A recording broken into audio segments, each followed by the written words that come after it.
Hi hello guys అందరూ ఎలా ఉన్నారు? నేను మీ శ్రీదేవి కాకినాడ అమ్మాయిని. నేను ఫస్ట్ అయితే మీకో విషయం చెప్పాలండి. నేను తిరుపతి వెళ్ళి వచ్చి చాలా డేస్ అయినా వీడియోస్ ఎందుకు డిలే అవుతున్నాయి అంటే ఒకటే రీజన్ అండి. నేను ఇంటిని మేనేజ్ చేసుకుంటూ ఉంటున్నాను. ఎట్ ఏ టైమ్ మీ అందరికీ తెలుసు కదా, శ్రీనికి హెల్త్ అయితే ప్రాపర్గా లేదు. తను ట్రీట్మెంట్లో ఎక్కువ సార్లు హాస్పిటల్కి అటెండ్ అవ్వాల్సి వస్తుంది. సో తనతో పాటు నేను హాస్పిటల్కి తిరుగుతున్నాను. అదే టైంలో మళ్ళీ అమ్మని చూసుకోవడానికి అమ్మ దగ్గరకు కూడా వెళ్తూ ఉంటున్నాను.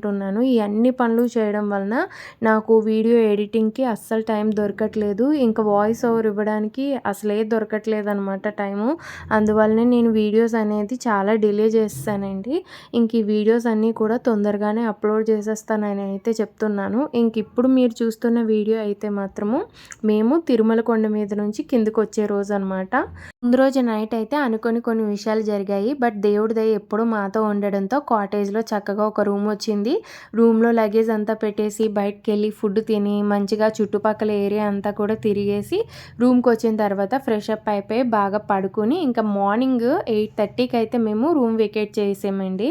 మేము రూమ్‌ని ఖాళీ చేసేటప్పుడు మాకు వాళ్ళు రూమ్‌ని ఎలా అయితే ఇచ్చారో అంతే నీట్‌గా మళ్ళీ తిరిగి ఆ రూమ్ అంతా సర్దిపెట్టి అప్పుడైతే మేము బయటకొచ్చామనమాట.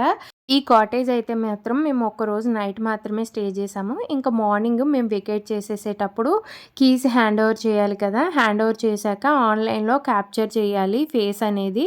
సో దానికని చెప్పేసి మా హస్బెండ్ వెళ్ళారు. ఈ లోపల నేను లగేజ్ అంతా తీసుకొచ్చి మేము మాట్లాడుకున్న జీప్ ఉంటుంది కదండీ!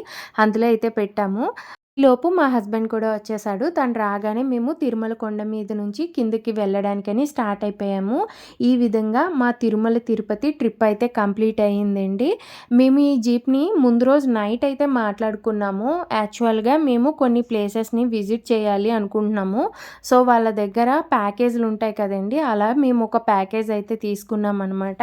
ఆ ప్యాకేజ్‌లోని టెంపుల్స్ అన్నిటికి వెళ్ళడానికి మాకు 4000 అయితే తీసుకున్నారు. మేము తీసుకున్న ప్యాకేజ్‌లోని మమ్మల్ని ఏ ఏ టెంపుల్స్‌కి తీసుకెళ్తాను అన్నారంటే, తిరుపతి దగ్గరలోని ఇస్కాన్ టెంపుల్ ఒకటుందండి. ఆ టెంపుల్‌కి దానికి దగ్గరలోనే కపిలతీర్థం ఒకటుంది. దానికి కొంచెం డిస్టెన్స్‌లోని మంగాపట్నం అయితే ఉంటుంది. ఇంకా తిరుపతి రైల్వే స్టేషన్ దగ్గరున్న గోవిందరాజుల పట్నం ఒకటి. ఇవన్నీ కాకుండా మేము శ్రీకాళహస్తి కూడా మాట్లాడుకున్నాము. ఈ హోల్ ట్రిప్‌కి 4000 తీసుకోవడం అనేది చాలా గ్రేట్ విషయం అండి. ఎవరు కూడా అంత తక్కువ బడ్జెట్‌కి అయితే ఒప్పుకోరు. ఆ బ్రదర్ అయితే ఒప్పుకున్నాడు. తన కాంటాక్ట్ డీటెయిల్స్ అయితే నేను స్క్రీన్ మీద మెన్షన్ చేస్తాను. ఎవరైనా ఎప్పుడైనా తిరుపతి వెళ్తే ఒకసారి తనతో మాట్లాడండి. ఎందుకంటే తన డ్రైవింగ్ చాలా బావుంది. మా తమ్ముడు కూడా చాలా బాగా మాట్లాడుతున్నాడు. అంతే కాకుండా ఇంత తక్కువ బడ్జెట్‌లోని ఇన్ని ప్లేసెస్‌నైతే అసలు ఎవరు చూపియట్లేదు. మేము చాలా మందితో మాట్లాడిన తర్వాత ఫైనల్‌గా ఈ తమ్ముడినే మేము చేసుకున్నాము. అన్ని ప్లేసెస్‌ని తిప్పడానికి లో బడ్జెట్‌లో ఒప్పుకోవడమే కాకుండా మంచి డ్రైవింగ్‌తో అయితే మమ్మల్ని తీసుకొని వెళ్లారండి. నిజంగా నాకు గాని, మా హస్బెండ్‌కి గాని, మా అమ్మాయికి గాని బస్సు, కారు అస్సలు పడదు. నాకైతే వామిటింగ్స్ బాగా ఎక్కువైపోతాయి. ఆల్రెడీ ఆ వామిటింగ్స్ అయిపోయినప్పుడు నేను ఎలాంటి ప్రాబ్లమ్ ఫేస్ చేశానో నా ప్రీవియస్ వీడియోస్‌లో కూడా నేను చెప్పాను కదా! కానీ తమ్ముడు డ్రైవింగ్‌లో అయితే నాకసలు ఎలాంటి హెల్త్ ప్రాబ్లమ్ రాలేదు. అంత మంచిగా డ్రైవ్ చేసుకొని తీసుకెళ్లారు. అందుకోసమే ఆ తమ్ముడి నంబర్‌నైతే నేను స్క్రీన్ మీద మెన్షన్ చేస్తున్నానండి. ఎవరైనా తిరుమల తిరుపతి స్వామివారి దర్శనానికి వెళ్ళిన వాళ్ళుంటే, ఆ చుట్టుపక్కల ఉండే ప్లేసెస్ అన్నీ చూడ్డానికి యూజ్ అవుతుంది అన్న ఉద్దేశంతో షేర్ చేస్తున్నాను. ఆ తమ్ముడిని అడిగి మరీ నేను నా ఛానల్‌లో తన నంబర్‌నైతే పెడుతున్నానండి. అంత బావుంటుంది ఆ తమ్ముడు డ్రైవింగ్ అయితే. ఇంక మేము ఈ ట్రిప్‌లో అయితే ఆంజనేయ స్వామివారి టెంపుల్‌నైతే మాట్లాడుకోలేదండి. కానీ ఆ తమ్ముడైతే వచ్చే దారే కదా అని ఈ ఆంజనేయ స్వామివారి టెంపుల్‌కి తీసుకొని వెళ్ళాడు.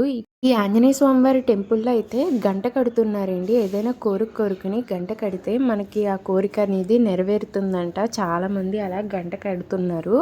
మేమైతే అలా ఏం చేయలేదు గానీ దర్శనం చేసుకొని ఇంకా మళ్ళీ అయితే వెళ్ళిపోతున్నాము. నిజానికి మేము తిరుమల కొండ మీదకి వెళ్ళేటప్పుడు బస్సులో వెళ్ళాం కదా! నాకైతే బస్ పడదండి. దానివలన వామిటింగ్ సెన్సేషన్‌తో చుట్టూ అసలు ఏం జరుగుతుంది? చుట్టూ ఉన్న లొకేషన్స్ ఏంటి? అసలు ఏం పట్టించుకోలేదు. అప్పటికి మా హస్బెండ్ చెప్పాడు, "నువ్వు విండోలో నుంచి చూడు చాలా అందంగా కనిపిస్తున్నాయి. ఈ వెదర్ గానీ, గ్రీనరీ గానీ" అని చెప్పేసి. కానీ నేను కొంచెం కూడా అటు సైడ్ దృష్టే పెట్టలేకపోయాను. అంత వీక్‌గా ఉన్నాను ఆ టైంకి. అయితే తిరుమల కొండ మీద నుండి ఇప్పుడు మేము వస్తున్నాం కదా! జీప్‌లో వచ్చేటప్పుడు వచ్చేటప్పుడు జీప్ విండోస్ అన్నీ తీసి ఉండడం వలన అనుకుంటా మేబీ నాకైతే వామిటింగ్ సెన్సేషన్ ఏం లేదు. అందులోని తమ్ముడు డ్రైవింగ్ బాగుంది. దాంతో నేను వచ్చేటప్పుడు లొకేషన్స్ చూస్తే చాలా అద్భుతంగా కనిపించాయండి. మామూలుగానే తిరుమల చాలా అందంగా ఉంటుంది. వింటర్ సీజన్లో అక్కడ ఉండే వెదర్కి, పొగమంచుకి, చుట్టూ గ్రీనరీకి ఇంకా అద్భుతంగా కనిపిస్తుంది. నాకైతే అనిపించింది ఎప్పుడైనా మేము తిరుపతి వెళ్తే ఇక మీదట వింటర్ సీజన్లోనే వెళ్ళాలి అని. ఇంకా మేము తిరుమల కొండ దిగేసిన తర్వాత లోకల్లోనే ఒక టిఫిన్ సెంటర్ దగ్గరికి అయితే వెళ్ళామండి. ఎందుకంటే మేము తిరుమల కొండ మీద ఏమీ టిఫిన్ చేయలేదన్నమాట. కిందకు వచ్చాక చేద్దాము అని చెప్పేసి ఇంకా కిందకు వచ్చాక టిఫిన్ చేయడానికి అయితే వెళ్ళాము. ఫస్ట్ అయితే లవ్లీకి జీప్లో ఉండగానే ఇన్సులిన్ అయితే ఇచ్చేసి అప్పుడు మేము టిఫిన్ చేయడానికి వెళ్ళామన్నమాట. మేము వెళ్ళిన టిఫిన్ సెంటర్ అయితే చాలా చిన్నదేనండి. అక్కడ దోసలు మాత్రం చాలా టేస్ట్ ఉన్నాయి. ఆ టిఫిన్ సెంటర్లో అయితే ఇడ్లీ, బజ్జీ, దోసలే వేస్తున్నారు. దోసల కోసమే చాలామంది అయితే వస్తున్నారనమాట. ఇంకా అక్కడే లవ్లీకి ఫస్ట్ తినిపించేసి ఆ తర్వాత నేను టిఫిన్ చేసాను. ఇంకా అక్కడ నుంచి మేమైతే ఫస్ట్ ఇస్కాన్ టెంపుల్కి వచ్చామండి. ఫస్ట్ టైం నేను ఇస్కాన్ టెంపుల్కి అయితే రావడము. చాలా జనాలు వస్తున్నారు. లోపల కూడా చాలా బాగుందండి. చాలా ప్లెజెంట్గా, పీస్ఫుల్గా అయితే ఉంది. ఎక్కడ చూసిన చెట్లు. ఈ ఇస్కాన్ టెంపుల్లో అయితే కొంతమంది పర్సన్స్ ఉన్నారండి. వాళ్ళైతే వైట్ డ్రెస్సే వేసుకున్నారు.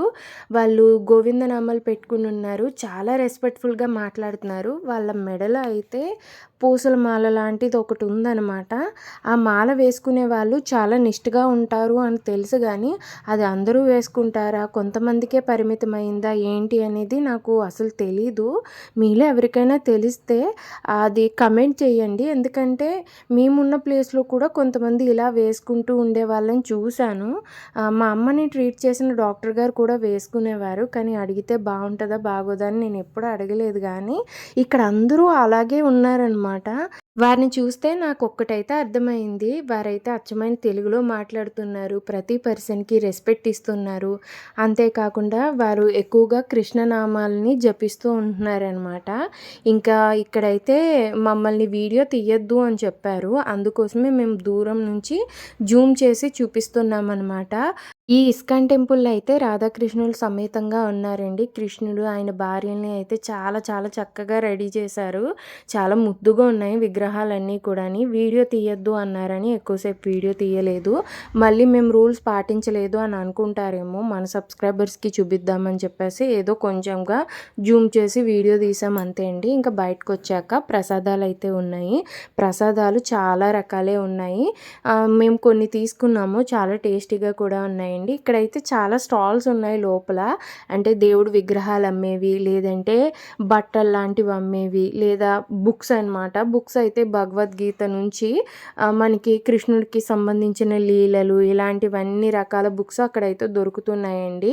ప్రతిదీ కూడా ఫిక్స్డ్ ప్రైస్, అన్నీ కూడా దేవుడికి సంబంధించినవే ఉన్నాయన్నమాట.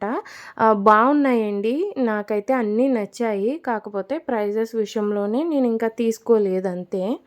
మనకి కావాలంటే ఈ టెంపుల్‌కి డొనేషన్స్ కూడా చేయొచ్చండి. అక్కడ డొనేషన్స్ కూడా యాక్సెప్ట్ చేస్తున్నారు. 10 రూపీస్ నుంచే తీసుకుంటున్నారు. అయితే అదే కాకుండా మనం కావాలంటే అక్కడ కృష్ణనామాలు రాసే బుక్స్ కూడా ఉన్నాయి. వాటిని కూడా తీసుకోవచ్చనమాట. ఇంకా ఇక్కడ అయితే కొన్ని బేకరీ ఐటెమ్స్‌ని సేల్ చేశారండి. అందులో లవ్లీకి డోనట్ అంటే బాగా ఇష్టం కదా! డోనట్ అయితే తీసుకున్నాం మేము. ఇక్కడ మనం తీసుకునే ఏ వస్తువు అయినా సరే దానికి బిల్ పే చేస్తాం కదండి. దాని ద్వారా వచ్చిన మనీతోని సేవా కార్యక్రమాలు అయితే చేస్తూ ఉంటారంట. అందుకోసమే వచ్చిన ప్రతి వాళ్ళు ఏదో ఒక వస్తువుని తీసుకుంటూనే ఉన్నారు. ఇంకా టెంపుల్ నుండి బయటకు వచ్చేసిన తర్వాత మనకైతే ఇక్కడ ప్రసాదం ఇస్తున్నారండి. ప్రసాదం తిన్న తర్వాత అక్కడే హ్యాండ్ వాష్కి వాటర్ ఇచ్చారు. అలాగే తాగడానికి కూడా మంచినీరు అయితే పెట్టారు. అక్కడ ఒక చిన్న మ్యూజియంలా ఉంది అంటే మేమైతే వెళ్ళాము. ఈ మ్యూజియంకి లోపలికి వెళ్ళాలంటే మనకి ఎంట్రన్స్లోని మనీ పే చేయాలి. ఎంత అమౌంట్ పే చేశాను అనేది నాకైతే గుర్తులేదు, కానీ తక్కువేనండి టికెట్ ప్రైస్ అయితేని. ఇంక ఈ లోపల మ్యూజియంలో అయితే కృష్ణునికి సంబంధించిన అవతారాలు, అలాగే కృష్ణలీలలన్నీ కూడా విగ్రహాల రూపంలో ప్రదర్శించారు. చాలా బాగున్నాయండి. చాలా చక్కగా ఉన్నాయి. మ్యూజియంలో అయితే కృష్ణుడికి సంబంధించిన లీలల్ని విగ్రహాల రూపంలో ఎక్కువగా అయితే ప్రదర్శించారండి. మిగిలిన అవతారాలు కూడా ఉన్నాయి, కానీ ఒక్కొక్కటి ఉన్నాయి. శ్రీకృష్ణుడివయితే కొన్ని ఎక్కువున్నాయన్నమాట. ఇందులో నాకు బాగా నచ్చిందేంటి అంటే, రాధాకృష్ణులు సమేతంగా వేణువుని వాయించేదొకటి, ఇంకోటి చిటికెన వేలు మీద గోవర్ధనగిరిని పైకెత్తినది, ఇంకొకటి వెన్న తినేటప్పుడు యశోదమ్మ మందలించడము, ఇలాంటివన్నీ ఉన్నాయండి. ఇంకా వీటితో పాటుగా శ్రీరాముని అవతారము, వాటితో పాటు భక్త ప్రహ్లాదునికి పట్టాభిషేకం జరిగేటప్పుడు నరసింహస్వామి కూడా అక్కడే ఉంటారు కదండీ! అవన్నీ సంఘటనలు అయితే అక్కడ చూపిస్తూ ఉన్నారు విగ్రహాల రూపంలో. చూడ్డానికి చాలా చాలా బావుందండి.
నాకు ఈ మ్యూజియం మొత్తంలో బాగా నచ్చింది మనిషి జీవన్మరణ చక్రమేనండి. ఎందుకంటే మనిషి పుట్టుక దగ్గర నుండి వారు చనిపోయే వరకు ఎన్ని దశలుంటాయి అనేది ఇక్కడ చాలా చక్కగా అయితే చూపించారు. వాళ్ళు ఎదుగుతారు, తర్వాత పెద్దవాళ్ళు అవుతారు, ఆ తర్వాత వృద్ధాప్యం వచ్చి న్యాచురల్‌గా చనిపోతున్నారు. ఈ లైఫ్ సైకిల్ అనేది ఇలాగే కొనసాగితే బాగున్ను. బట్ నాకు అనిపించింది ఏంటంటే ఈ జనరేషన్‌లో ఎవరికీ కూడా ఇలాంటి లైఫ్ సైకిల్ అనేది ఉండట్లేదు. వాళ్ళకి వయసుతో సంబంధం లేకుండానే చాలా రకాల హెల్త్ ఇష్యూస్ వస్తూ ఉన్నాయి. ఇప్పుడు మనిషి లైఫ్ ఎలా అయిపోయింది అంటే ఏదో ఒక ఆరోగ్య సమస్యతోనో, లేదంటే ఏదో ఒక యాక్సిడెంటల్ ఇష్యూతోనో మనిషికి 60 వచ్చేలోపే చనిపోతున్నారని నాకు అనిపించింది. నేను చెప్పే విధానం సరిగ్గా లేదేమో గానీ నా ఇంటెన్షన్ అనేది మీకు అర్థమవుతుంది అని అనుకుంటున్నాను. ఏదైనా కానీ ఇస్కాన్ టెంపుల్‌కి వెళ్ళినప్పుడు నాకైతే చాలా ప్లెజెంట్ ఫీలింగ్ అనిపించిందండి. ఒక కొత్త విషయాన్ని తెలుసుకున్నాను అన్న ఫీలింగ్‌తో ఆ టెంపుల్ నుంచి నేను బయటకైతే వచ్చాను. ఈ విధంగా నెక్స్ట్ వేరే ప్లేస్‌కి నా జర్నీ అయితే స్టార్ట్ చేస్తూ ఉన్నాను.